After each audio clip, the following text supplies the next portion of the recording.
You're listening to The Briefing, first broadcast on the 7th of November 2025 on Monocle Radio.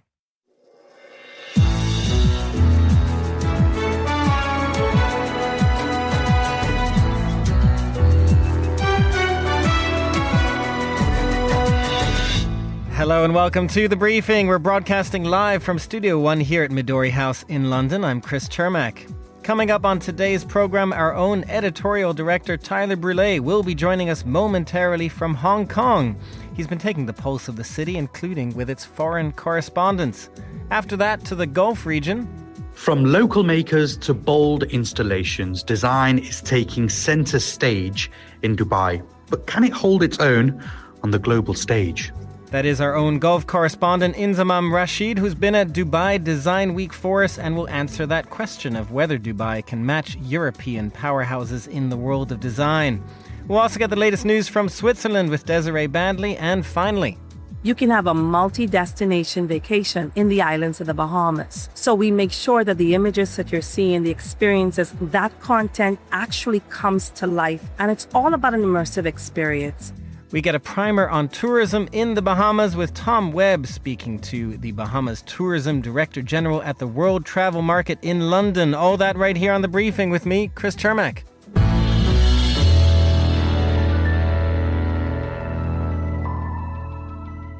And welcome to today's show. Happy Friday, everyone. We're going to start by heading over to Hong Kong. First of all, because standing by there is Monocle's editorial director and chairman, Tyler Brûlé. Tyler, good afternoon, good evening to you in Hong Kong. Thanks for joining us at a later hour there. Good afternoon, Chris. I am joining you from a very windy rooftop on the Kowloon side of Hong Kong, overlooking the island, and it is a bit of a blustery evening. We're just at the edge of a typhoon, which is, of course, passed through with great alarm through the Philippines, now Vietnam way. But we're on the edge of it this evening. You are on the edge of it, but good that you're okay and on a rooftop over there. I did want to actually start, though, with last night before we get to what you're up to this night in Kowloon, because I understand you were at the Hong Kong Foreign Correspondents Club last night. It was a fireside chat, a kind of coming home for you of sorts. You've been there before.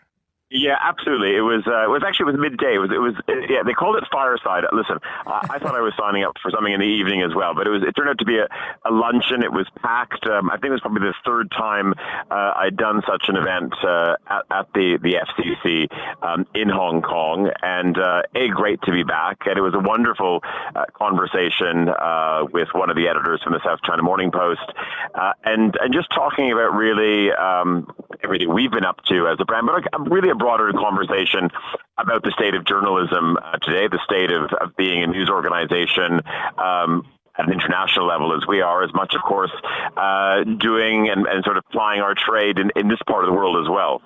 Tyler, I have to ask you, one of the topics I saw on the invite was what we can individually do to get Hong Kong up Monocle's quality of life rankings. What did you tell them? Well, I that was sort of a bit of focus towards the end of the conversation. But one of the things I was really trying to stress to this crowd was that this is really, it's not only just down to the government, it's not to tourist boards, to quasi public sector organizations. It's also down to the private sector as well. And I think that what's remarkable about Hong Kong is it's really back. And I'm speaking to you, it's Friday evening. It's after 8 o'clock here, and the city is absolutely humming. It does feel like Hong Kong of the the 90s, of the early 2000s. There are plenty of French people around. There are plenty of Brits. There are lots of people from the other side of the border, from Shenzhen and far beyond, as much as Hong Kongers as well. But the city has been, quite quiet. A bit of a shift, of course, that we've seen in a post-pandemic world. Crowds sort of, going home a little bit earlier in the evening, or no crowds at all. Restaurants taking last orders, etc. And that's definitely changed. I think, one of the interesting things is we've seen two rankings, whether you believe in rankings or not. But we had the world's top 50 bars a few weeks ago, and the world's number one bar, Lione, is in Hong Kong, and also the world's number one hotel, and this is where I am at the moment, is Rosewood, Hong Kong as well. So I was just trying to remind this crowd, and it was journalists, and it was people from the finance sector and various supporters of the FCC in Hong Kong, that the city has much to celebrate. Thank you very much to Tyler Brûlé, our editorial director over there in Hong Kong. We'll let you get back to your evening on that windswept roof in Kowloon. This is The Briefing. Time now to check in with Vincent McAviney on the day's other news headlines. Tyler, we may have lost you there. Apologies for that. I think we're going to have to try and move on at the moment until we can possibly get you back. The clock is just hitting 12:06 here in London. Let's check in with Vincent McAviney on the day's other news headlines. Thanks, Chris. Typhoon Kalmaigi has battered Vietnam with winds close to 100 miles per hour, killing at least 5 people overnight. The Philippines now says that at least 188 were killed when the country was struck earlier this week. The storm is now headed west to Cambodia and Laos. China's most advanced aircraft carrier, the Fujian, has entered service days after a grand commissioning ceremony overseen by Chinese leader Xi Jinping. The Fujian is equipped with electromagnetic catapults, which allows various planes to be launched at higher speeds. Its launch makes China's navy the largest in the world in terms of sheer number of ships. And British broadcaster ITV says it's in preliminary discussions to sell its broadcasting business to US media giant Comcast for £1.6 billion. The deal would reshape the UK's television landscape, with Comcast already owning Sky in Europe, as the TV industry faces fierce competition from streaming services such as Netflix and Disney+. Those are the day's headlines. Back to you, Chris. Thanks very much, Vinny. And just to follow up on that final story, I mean, how big a deal is it that this is another US company that might be involved? Might there be pushback to that? There might be some regulatory pushback. I mean, ITV is the first commercial broadcaster in the UK. It's 70 years old. It is what's called a public service broadcaster. So it occupies the sort of top position it can on the electronic programming channel list. And it has requirements when it comes to the amount of news and UK production it makes. So this is a big move by Comcast. And it shows really that linear TV is not dead, because they're not getting the sort of studio that makes programming. They're getting the sort of distribution mechanism, including the online player here in the UK, if this goes through. So it would be a big boost for linear. We're seeing a sort of revival in some senses of linear TV, huge ratings for live programming like The Traitors here in the UK, like Dancing with the Stars in the US, including amongst Gen Z, with people as well pulling the plug a little bit because of what's going on in the economy on paying for subscription services and having too many at times. The idea that there is still a market for linear TV seems reinforced by this move from a US giant making this position. And I think we might see more of this spreading across Europe, other companies looking at what kind of traditional broadcasters they can buy up to put some of their content onto it, as well as having it kind of initially on the streaming services, but then sort of pushing it out on delay onto linear TV. Vincent McAviney, thank you very much for that. You're with The Briefing, and we'll head now to Dubai, where Dubai Design Week is underway. It's the region's largest creative festival and a sign of Dubai's growing clout, not just in economics, but also in culture and design areas. Visiting Dubai Design Week has been Monocle's Gulf correspondent, Inzamam Rashid, who joins me now. Good afternoon, Inzamam. Afternoon, Chris. Good to have you on the show. You've been busy running around, but before we get to all the stuff that you've seen, I did want to just ask you about kind of the significance of this event for Dubai. Yeah, it's interesting. I think this event, which is now in its 11th year, has grown from a regional showcase into a serious fixture on the global design calendar. It's a place where heritage, which is deep rooted here, particularly in the Middle East, meets experimentation, where regional designers collaborate with global heavyweights. And that's all been on display this week at Dubai Design Week in D3, which is the Dubai Design District. And from speaking to people who have been to every single year of Dubai Design Week, what they've all said in common is undoubtedly this one has been the biggest one that they've ever put on. It's been the busiest one that they've ever put on. You can tell that by if you drive down there as well, because it's impossible to get a car parking spot in Dubai Design District. So maybe that's something that they'll have to look at for next year. But it's clearly buzzing, and the whole idea of design, architecture, art, culture as well in this 1 week is really booming in Dubai. So it is clearly a bigger event this year than in the past. And tell us then what you have been able to see so far. You've been running around, you've been speaking to people as well. I have, yeah. It's been very busy down there, but also just really interesting to see how this whole week comes together from the different spots around at Dubai Design District in the heat of Dubai as well. We've just come out the summer and it's cooling off a bit, but it's still very warm down there. This year's theme is in the details, and that kind of takes ornament and craft, often dismissed as quite decorative, particularly out here, and repositions them as languages of memory and meaning, and that's visible right across the festival's kind of anchor installations, those ones at the very kind of center of Dubai Design Week. So Bahrain-based studio Mirage, they presented stories of the Isle and the Inlet. It's a kind of poetic pavilion that folds ecology, embroidery, and storytelling all into architecture. And it's this kind of big tent style piece that you kind of walk through. There's some bean bags which have been designed that you can sit on as well. And it draws on thobal nashil, which is a traditional textile technique created with Bahraini artisans. It's a structure that kind of hopes to live on quite literally as a greenhouse once the festival ends. I spoke with Latifa, who's actually one of the creators of Mirage, and she spoke about the legacy she hopes that her project leaves. This is a very short time frame that this is up for. It's a week, and we really want the tapestry or the embroidered work to live on in other exhibitions, venues, but the actual structure may not necessarily be tied to it, and we want this to actually turn into a greenhouse in Bahrain where we can start to experiment with all sorts of agricultural work, which used to happen on the island. Inzamam, it's interesting hearing that and hearing you talk about Bahrain. The fact that this is a bigger, better event in Dubai, trying to compete with Europe, but also really leaning into, I guess, Middle East heritage, playing into its own historical design heritage at this event. Another example, I know you spoke about baskets.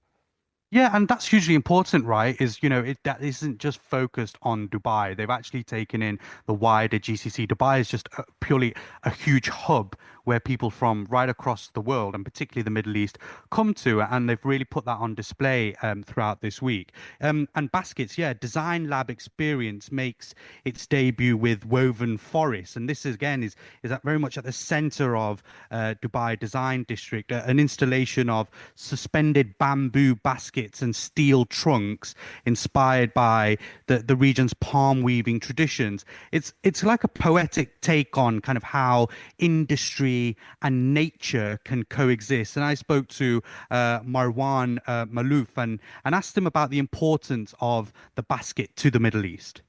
The basket is part of something that people craft. They are doing this since ages, using natural elements, using bamboos and using the leaves of the palm trees to weave it in a form of baskets. So the basket is something that brings us to the craftsmanship, and using it with steel make it a little bit in contrast with the steel that is an industrial element. Inzamam, so interesting to hear about that and sort of the role of baskets, the importance to the Middle East. And just finally then, again in this kind of theme, but I'm curious how Dubai Design Week compares to the Salonas of this world, something at Monocle we cover extremely closely every year. I mean, are they taking their cues to some degree? Is Dubai taking its cues from Europe, from a place like Salona, or are they trying to build something entirely of their own? Look, I think it's a bit of both, right? You know, these people will be visiting the Sloaners around, the world. They'll be going to the likes of London and Milan and Seoul as well to see how they do things. You know, I think what's important is that this year's edition has seen collaborations between international brands like Stellar Works from Japan, Calico Wallpaper from the US, both marking their Middle Eastern debut. And I think what's clear is that Dubai's design identity is maturing by bringing these names in. It's no longer a case of kind of borrowing from elsewhere. The city is kind of beginning to contribute to global design discourse on its own terms. And I think by balancing commerce, which is obviously pretty big out here, with culture, by kind of pairing skyscrapers with courtyards, which was another big theme of this week's Dubai Design Week, and turning detail into dialogue, Dubai Design Week probably now sits comfortably alongside some of the big events like London, Milan and Seoul, and is a true international stop on the design calendar, there's no doubt. Inzamam Rashid, Monocle's golf correspondent, thank you very much for joining us. You're listening to The Briefing on Monocle Radio.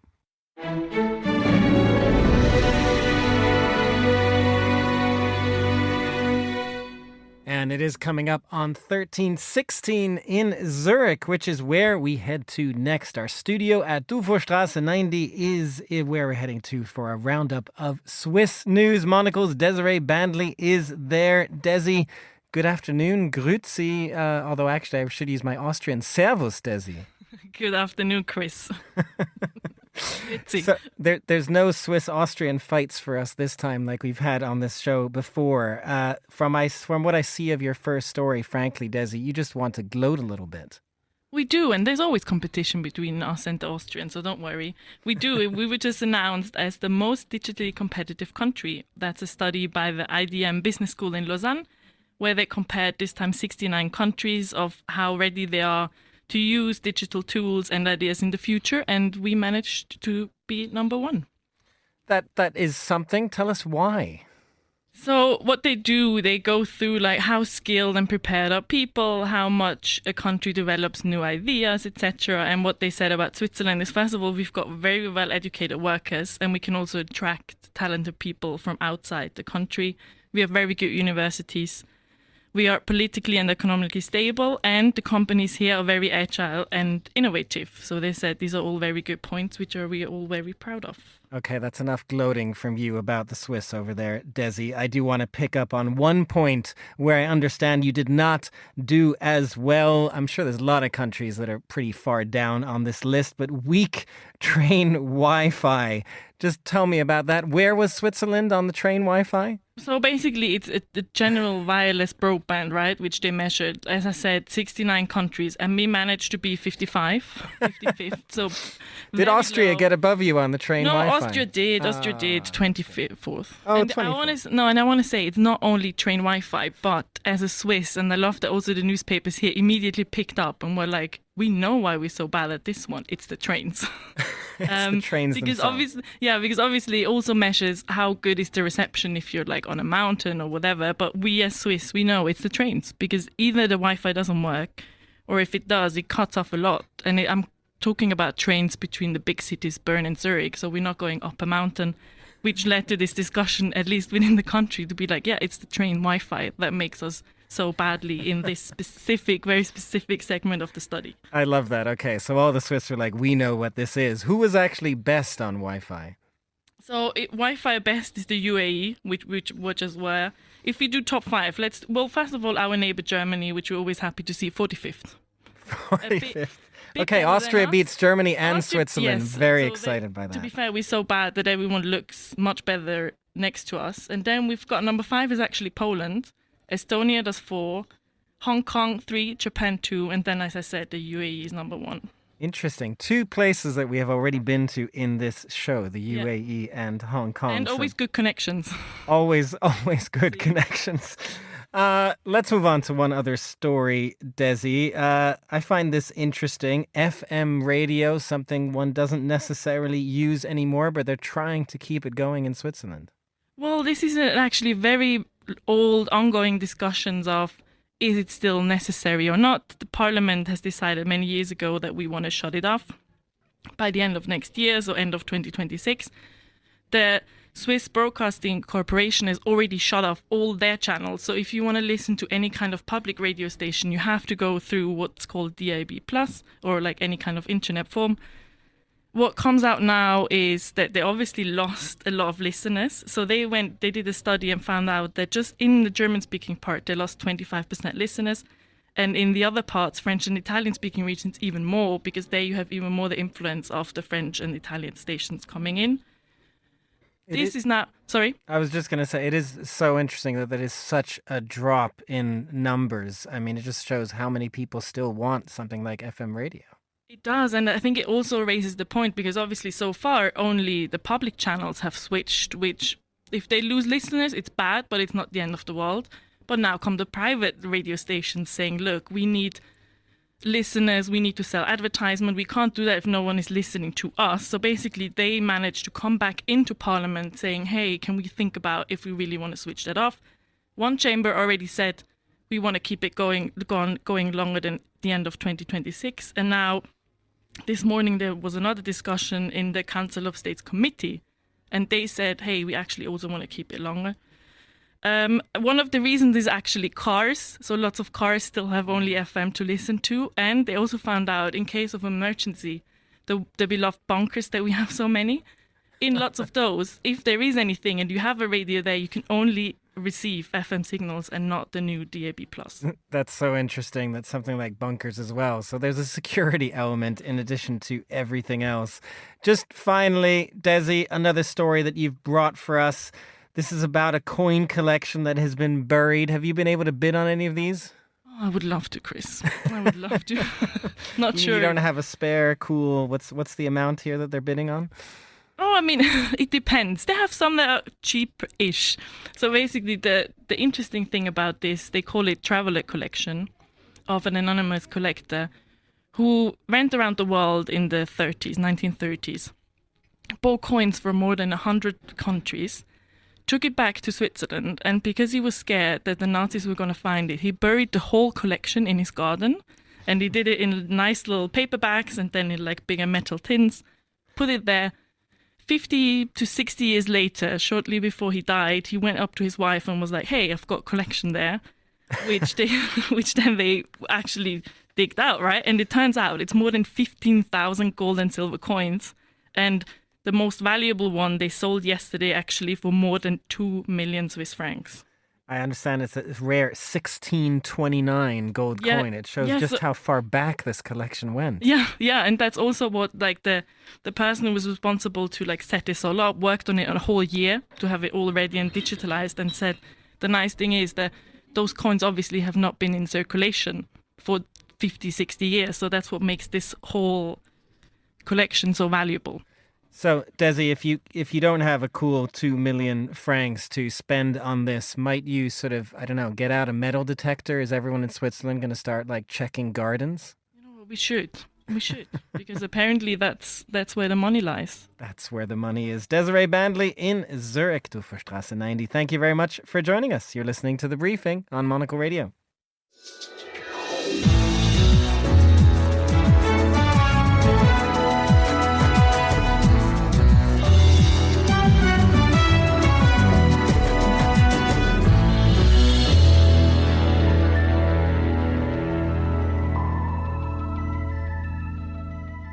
You are listening to Monocle Radio, and finally on today's show, as temperatures drop in the Western Hemisphere, it is only natural that many of us here would start thinking about a warm getaway, and what better place to get sun and sand than in the Bahamas. This year, the nation welcomed more than 9 million visitors between January and September alone. There is no sign of slowing demand in sight. Monocle's deputy head of radio, Tom Webb, caught up with the Director General of the Bahamas Ministry of Tourism, Aviation and Investment, Latia Duncombe, at the World Travel Market taking place this week in London. He began by asking how they keep the momentum going. Tourism for the Bahamas, it's our lifeblood, and we've been in the tourism industry for decades. One thing I want to share is that as a mature tourism destination, It's important that we always have boots on the ground to continue to engage with the trade, the travel trade, consumers. Equally as important is delivering on the expectation when our visitors come at home. So we make sure that the images that you're seeing, the experiences, that content actually comes to life in the destination. And it's all about an immersive experience. We have 700 islands stretched across 100,000 square miles of crystal blue water. And 16 of them we actually promote in the tourism space. Each island has a unique experience, different flavor, flair, culture, history, heritage. And so when you're visiting them, it's not as if you're visiting more of the same. You can have a unique, culturally immersed experience in every single island. You can have a multi-destination vacation in the islands of the Bahamas. Now, for a traveller who wants all of it, who wants all of those experiences from each island, how are you improving or enhancing interconnectivity across each island? Getting to the destination is not a problem. The airlift is significant. And here from London, there are daily flights, and some of our customers or visitors connect through Canada as well, where we have 45 non-stop flights beginning this winter. So connectivity is amazing. When you're in the destination, our national flag carrier is Bahamas Air. So there are a number of local carriers, and navigating through the islands is just as easy as getting to the Bahamas. And we're open and we're willing to curate the itinerary with meaningful, memorable experiences. London and Europe, they're an important market for you. Are you seeing any other emerging markets for tourists coming to you? So as we look at our business and the profile, London, the UK is extremely important to us. We have representatives in Germany, Italy as well. Canada is big for the Bahamas as well. China is a market that we've been working with. And very soon we're going to be having an office in Abu Dhabi because the Middle East is also very important. So as we look at the Bahamas, it's making sure that we double down on those markets that we've historically done well at, continue to perform, and make sure the visitors think only about the islands of the Bahamas. And then also for the non-traditional or the emerging markets, they're equally as important for us. Some of our team members spent 3 weeks in China a few months ago, again, looking at the cultural differences as we welcome even more and more visitors from Asia and that side of the world, and now the Middle East. We've seen where we've had relationships with them over the years. We're in deep discussions. We have a Bahamas consulate office in Abu Dhabi as well, and very soon we'll have a tourism presence there as well. Now, you have some big neighbours in the Caribbean. You've got some big destinations. How are you able to communicate a differentiation between them? So yes, the Caribbean as itself has a lot of moving parts, many countries. There's only one Bahamas. And in the Bahamas, we have our Caribbean of islands in the destination.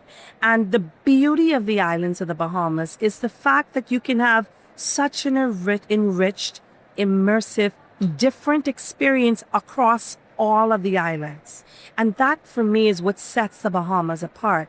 And we've taken an approach to engage our communities in all of the experiences, and even from a destination or a governmental perspective, making sure that the benefits of tourism filter to our everyday Bahamian. So you'll get to see a little bit of the community-based tourism, engage with the locals, participate with the locals. We have a 50-year-old people-to-people program where you're able to have a day in the life of a Bahamian. It's absolutely free. We match the profile of the visitor with the profile of a local, and whatever we do that day is what you will do. Whether it's going to the fish fry, dining with us, partying with us, going to church with us, farm to table, fish to grill, whatever we do.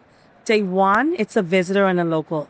Day 2, they're friends. And day 3, they're families sending kids to colleges in areas and communities nearby.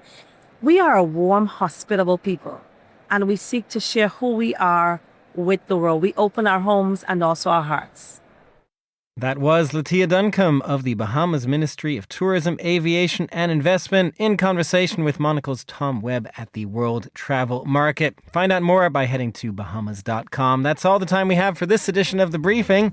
It was produced by Vincent McAvinney and Laura Kramer. Our studio manager was Lily Austin with assistance from Steph Chungu, and our researcher was Joanna Moser.